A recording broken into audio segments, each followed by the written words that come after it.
Good morning, everyone. Today we would like to dive into a critical question. How can farming not only survive, but thrive in the face of climate change and extremes as well? So let us begin. Arnoud, from your perspective leading one of the region's largest agribusinesses, what are the most urgent risks you see today on ground? Yes, thank you for hosting this panel and inviting us. I'm Arnoud van den Berg, CEO of Dahra. We farm on a large scale in multiple countries around the world, like Romania, Serbia, Egypt. In those countries, and in many more countries in the world, we do see climate change as a risk to farming. It becomes less predictable what kind of weather we can expect for next days or months. One key theme in our farming is irrigation. That's one way to mitigate the risk that we see from an unpredictable climate. So wherever we are, we look for abundant water to irrigate our crops. It also allows us to have the highest possible yields from the land that we farm. If we want to feed a growing population, today 8 billion people in the world, soon 10 billion, 25% more people, we don't necessarily want to develop 25% more farmland. So we better be increasing our yields with 25%, for instance, by irrigation and by technological innovation. Perfect. So building on that point, how are farmers in the region already experiencing the effect of climate change? So, Hassan? Thank you, Rowdha. So farmers in this region already started farming, had an early head start with the arid conditions, with heat, with the inaccessibility of water or unavailability of water. So this was an early head start for us when we started. And probably that's one of the reasons why Dahra, Elite Agro, really managed to grow and be so successful globally, because we managed to have a head start in arid agriculture. Today, the severity of the climate change is increasing. The heat waves are increasing. The fluctuation in weather from extreme drought to flooding is also becoming more often. And we're having new outbreaks of pests that are affecting the crops. Having said that, for ourselves and for the services that we offer for farmers, there are now technology is available in our hand to help us assist our operation and the farms that we work with in terms of the adoption of protected agriculture. So in terms of the vegetables and perishables, we're moving into more protected closed environment agriculture like greenhouses and net houses to protect from the adverse conditions. We're adopting more hydroponic irrigation so that we can save water and also protect from the rising soil salinity that's happening in the ground. Focusing more on the precision irrigation to optimize the use of our the resources that we have, whether be it water or fertilizer. In the open fields, as Arnoud mentioned, we're focusing a lot on technology, the irrigation, utilizing geospatial monitoring to optimize the use of irrigation again and resources, predict weather patterns, predict the outbreak of diseases. It's helping us maintain our water. And more and more, we're drifting towards data-driven technologies that help us optimize and lower the costs of our production, because the main challenge that we have here, especially in the GCC, particularly in UAE, is the open markets. The open markets that we are facing, we cannot face it except by being extremely efficient in our production and extremely productive. Like, we need to be twice as more productive than somebody working near us in Oman or Iran, where they have cheaper labor force, cheaper access to power and water. Not cheaper power, but cheaper water and abundant resources available to them. So all these factors are now helping us to cope with the changing climates and help us to be more resilient and sustainable in our production. True, it is challenging in the region given the weather conditions. But if we are going to speak on a global level, Michela, what do you see as the top barriers preventing CSA from being scaled, and how should we remove them? Yeah, thank you. Thank you very much, and thank you for the invitation to this extremely interesting topic. So let's say that, first of all, I would like to highlight the fact that, and a little bit take on what Arnaud mentioned at the beginning. So in 2050, the global population is expected to grow up to 10 billion people. And this means that there will be an increased request of food, energy, and water. So this is something, it's a fact that we know, it's a prediction that we know, and we have to make sure that all the agri-food systems will be transformed accordingly in order to make sure to feed this growing population. So let me start with the simple message, in the sense that global climate goals are unattainable without agri-food solutions. And we know that agri-food systems are not just vulnerable to climate impacts, but they are also central as solutions. And we have to keep this in mind in order to be constructive.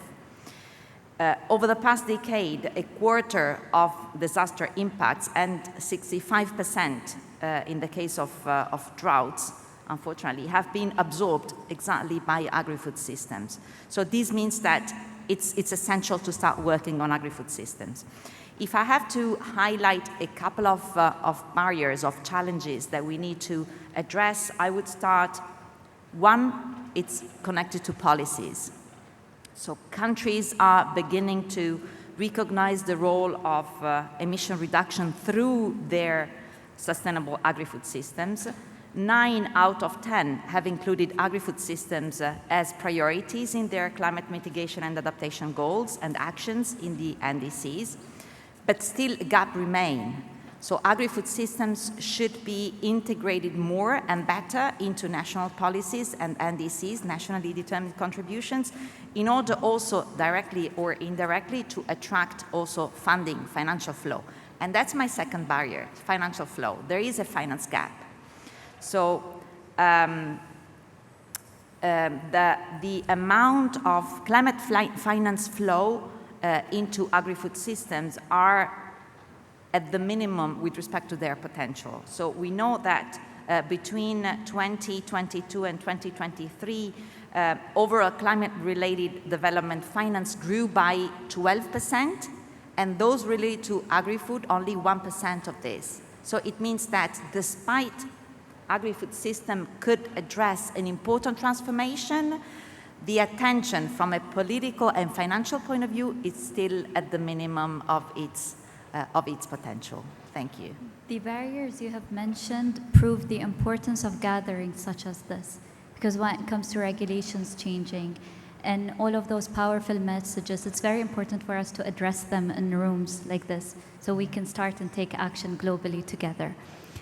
From the private sector side, Tristan, do you feel investors are ready to back climate-smart technology at scale, or is it the risk still too high without incentives? I think that, so my name is Tristan Fischer. I'm the CEO and founder of Fischer Farms, which is a UK-based vertical farm business which has vertical farm technologies which we are also exporting around the world. And so, we are a very good example of a investor-backed private company which is developing food solutions for a world which is changing dramatically. So, if I look at the overall investor landscape, there are a lot of companies which are putting money into a whole range of different parts of the agricultural sector, and they're addressing issues which we talked about before, like water. Water scarcity is a major issue. 30-40% of all farms around the world have some kind of water related issue. And also, we have issues regarding the amount of good quality land and good quality topsoil which is available as well. Some of the world's greatest agricultural fields are in areas where 10, 20, 30 years ago, there were small villages, small towns, and now some of those areas have cities which are 10, 20, 30 million population strong, and on the best farmland. And so what is happening is that more and more farmland is being pushed out into areas where nobody really farmed before because it wasn't very, very good farmland. And the only way you can actually make those things work is by use of technology. So you're going to need technology which is going to allow farmers to take poor quality land, make sure that it has just the right amount of irrigation for it, not so that it's wasted because there is a water shortage, making sure that there is enough sort of fertilizers which are going on very, very precisely to those areas. But also you're looking at solutions like we have at Fischer Farms where you are taking advantage of growing indoors where you can fully control the environment 365 days a year and irrespective of what the temperature or the weather is outside. So we're in a situation where it can be 45, 50 degrees, 55 degrees outside, and we can grow our crops at 22, 23, 24 degrees Celsius. It can be snowing and minus 20, minus 30 in Canada, and yet again we can grow in those areas as well. So technology is a major part, and investors are moving into this sector because they can see the need for it. That's truly impressive how you can control the climate, whether it's either the opposites, either it's too hot or too cold. That's truly impressive. Speaking about innovation and scaling and technologies in general, Dr. Mohammed, how quickly can new climate-adapted crops move from the lab to the farmer fields? Is it a quick process? And what regulatory or institutional hurdles slow that journey, in your opinion? Yeah, first, thank you for the invitation. Thank you for being here. I'm Aman Mulki. I'm a plant geneticist. I recently joined ADAFSA. Regarding your question, in the last 10 years, we were becoming quicker and quicker in developing new varieties that are, for example, tolerant to drought, tolerant to heat, and also to salt accumulation in the soil. We had now the possibility to predict. That means you don't have to plant 10,000 individual plants in the field and check them, see them phenotypically. You can now predict what a good plant would be and then focus on maybe 10 or 100 or whatsoever. That's from the science side. Now we need to speed up the last part, which exactly what you address in your question, is how to really bring the developed or almost developed varieties to the farmers. And one important factor is that you should build already partnership with the farmers. You test in the field because whether it's an open field or really within controlled environment, you should really focus on the target environment, test beforehand.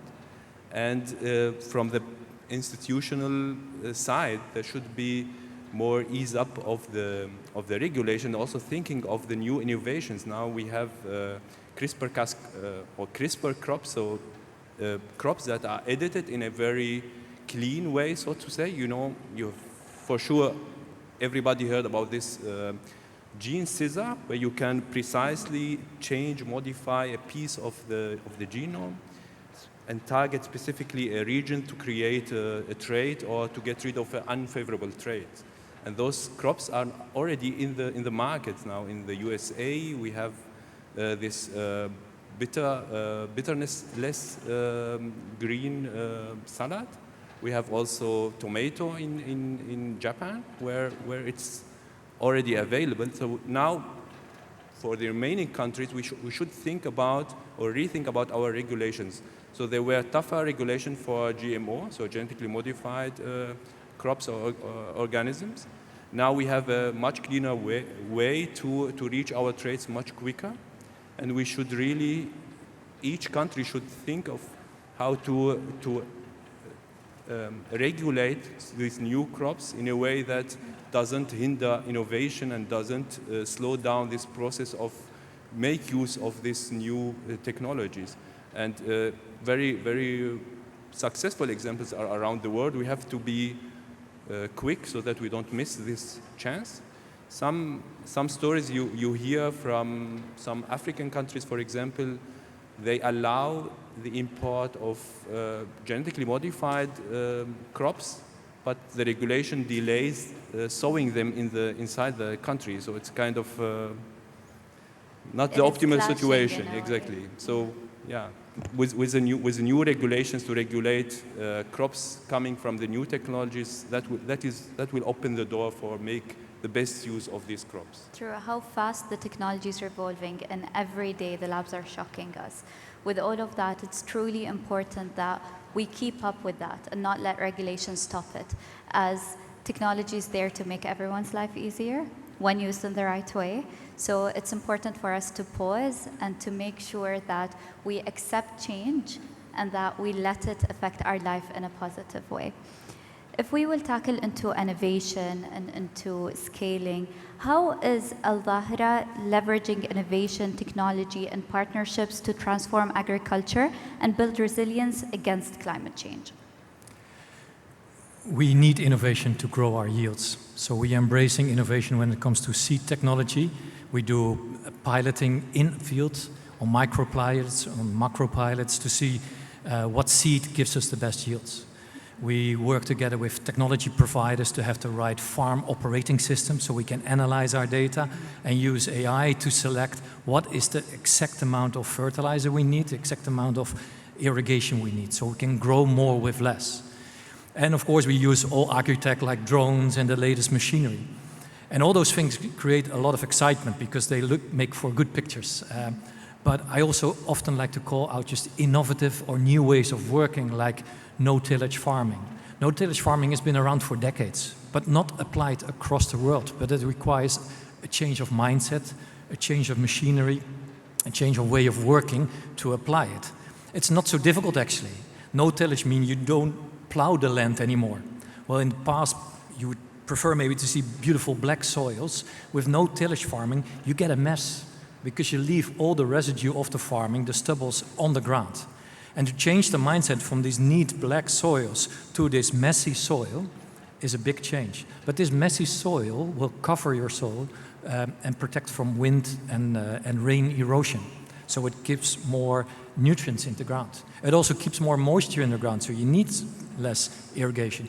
It gives more organic matter in the ground. Actually, you have to use less diesel or energy to drive your tractors across the field. It will compact the field less. All good things from just doing nothing, basically, don't touch the land after harvest. That change is massive. We're implementing it, and our target is to have that at 80% of the farmland that we operate, regenerative practices, and this is the key practice. Innovation for us, it's a new way of working. In Romania, we do it across our farms already, but for Egypt, we applying it acre after acre. So also that is innovation, innovative ways of working that drive our yields, reduce our inputs, and we get better output. You know, please. Yeah, I would like to comment. I think it's a very good point what you mentioned regarding changing mindsets. Providing the information is really essential, communication, and no tillage or reduced tillage is one good example. I could think also of exactly what I mentioned before, to inform the consumer more about the new technologies that are, how safe they are, that will help a lot to really get everybody on board to adopt the new technologies and the new crops developed by these technologies. Sure, it's important to have those conversations from around the world to see and to let people start realizing what exists and how we can move it forward. Again, speaking about technology, Tristan, you're deeply involved in technology when it comes to farming. When we talk about scaling innovations like vertical farming, which your company is truly known to do an amazing job in, what does it take to grow impact without compromising quality or credibility along the way? So vertical farming, is a technology which is sort of fundamentally a hydroponics grown product, but actually on shelves using artificial LED lights to mimic the sun. And hydroponics technology has been around for decades, and most of the strawberries and the blueberries and the tomatoes and the bell peppers and all those kind of plants that you eat today come from some kind of hydroponics-based system. So vertical farming really is an extension of a pretty old technology. And I think that one of the critical things when we're looking at technology is not to try to reinvent the wheel in absolutely everything. And so the way we are approaching vertical farming is we're saying there are certain areas where we can do things very, very, very well today, and the other areas where we're not as good, but we are complementary to other forms of existing agriculture. So, for example, areas which we can do very well, we are, in terms of salads and herbs, we grow absolutely fantastic Michelin star restaurant quality products and with great taste, great shelf life, etc. But if you're looking at foods like the tomatoes and like the cucumbers, those are types of plants where vertical farming can theoretically do them. We actually have some dwarf tomatoes growing in our vertical farm systems. But we actually see that there's a very, very strong relationship between what we are doing and existing agriculture. So one of the big issues that many, many farms have is that they will be buying small plantlets from other players, sometimes from overseas. And when the plants arrive, for example, when you get a strawberry plant arriving from the Netherlands, arriving in Abu Dhabi to be grown here, that plant has traveled a long way, it suffers along the way, and it also has the potential to bring diseases from other countries into your own country. And so the idea of being able to grow plants from seed in the relevant country, it makes a huge amount of sense. It significantly reduces risk for people in country in terms of crossover of disease, and also increases the likelihood that the plants which are grown in a vertical farm are then transplanted into a glass house or a polytunnel or into a field. Because they are very, very high quality plants, it means that when they are in the glass house, you would expect yields to increase by 10%, 15%, 20%, or whatever the number is. And so that benefits everybody. So we see that vertical farming technology and all kinds of technology are actually much, much more fluid than people think. And we've got to stop thinking of what this is our niche, our silo, we don't do anything else. We just need to have a little flexibility and creativity so that we can deal with the sort of the issues which you're talking about, which are, massive population growth and also massive middle-class population growth. So the middle-class population are the ones which want, the salads and the herbs and the strawberries and all those kinds of things. And in the year 2000, there are about 1 billion middle-class people around the world. But then now around 4.5 billion middle-class people around the world. And so that increase over 25 years of the number of middle class is absolutely fantastic from a human flourishing perspective, and something we should be so proud of as a collective a group that we have taken people out of poverty into a much, much nicer standard of living. But that type of diet requires significantly more land, has a significantly greater impact on the planet.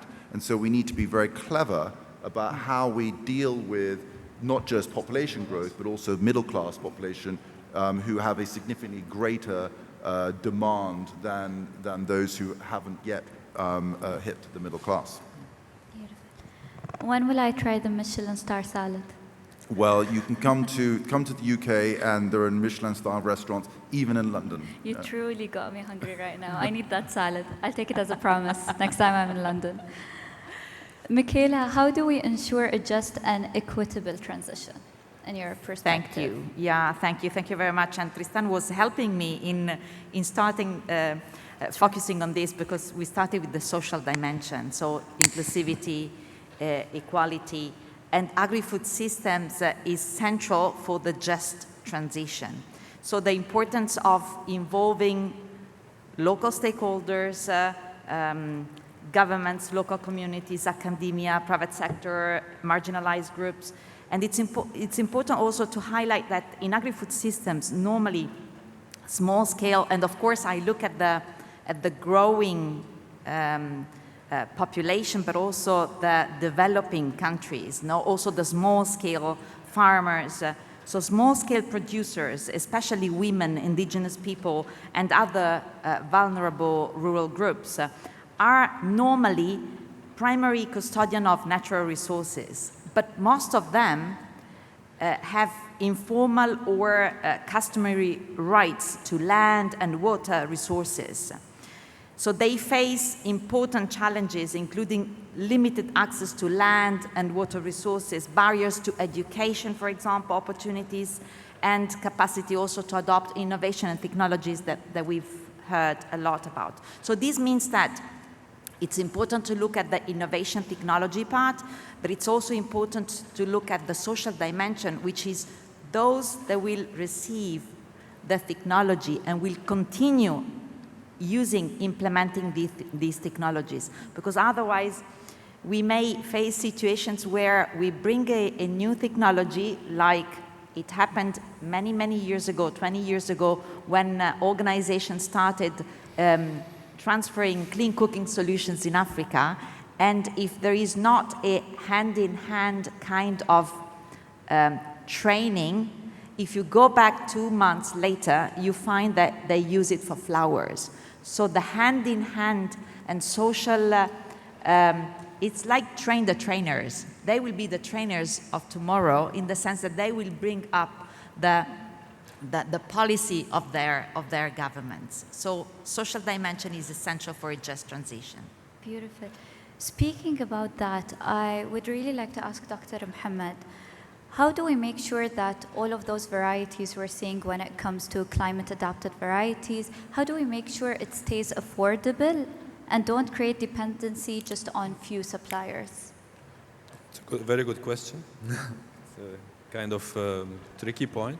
I think we need more fund for research from national institutes and also international organizations like FAO, and also the specific centers like ICADA, ICRISAT, and ICBA, where it's really focus on developing crops that are open, so that are not under control of few players. That is very important.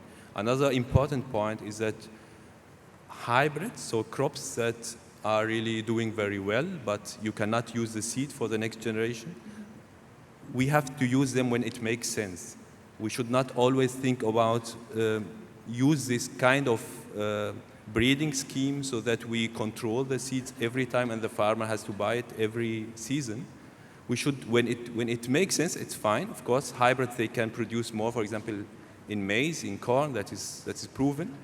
But we should also, for other crops, we should also support varieties that are usable, and we should really establish in as many countries as possible, and also with collaborations with international centers, but also sometimes also with private sector, that we have joint research projects that developed varieties that are open to use for everybody, but are really good for specific regions, for specific environments, especially talking about, for example, the GCC countries and UAE. We should focus on crops that are locally adapted, but have extra now tolerance or resistance to biotic and abiotic stresses. And for example, in ADAFSA, we are doing that. We are working now on developing crops that are resilient and will be provided for the farmer, for the local farmers. It's not protected, or it's not a property of a company. On the other hand, we are also working with European and North African partnership so that we can develop across country crops that are also open to farmers, and this is very important. This is a solution for this issue. Speaking about the farmers, what specific challenges do they face in inputs, finance, or technology, and how can we make